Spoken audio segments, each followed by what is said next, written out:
The unspoken debt paid in midnight, coffee and quiet mornings.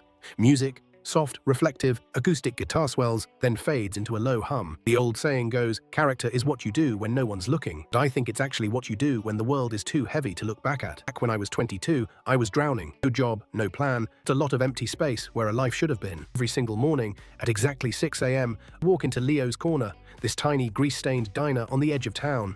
Leo was this mountain of a man with hands that looked like they could crush a bowling ball, handled a coffee carafe like it was made of thin glass. I asked why I looked like I'd been up for 3 days straight, slid a mug over, topped it off with 2 sugars and said, "As long as you need, kid. The booth's paid for in conversation. You're not talking." Saved me, truly. I had a place to be kept me from disappearing altogether. Last winter, the lights at the diner stayed dark. Around the neighborhood that Leo's daughter, his own family, had been in a bad accident 3 states away. Entering the place, likely for good, because he'd afford the travel and the bills while the grill was cold. Too proud to ask for a dime, he'd spent 40 years giving away free meals to the homeless and extra scoops to the kids, and he was about to start taking now. This neighborhood has a long memory.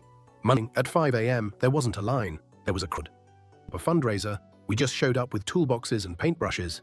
While at the hospital, 30 of us spent the week gutting the place, fixing that leaky roof he'd complained about for a decade, and scrubbing every inch of that kitchen. When he drove back into the lot, exhausted, defeated, he did Leo's diner.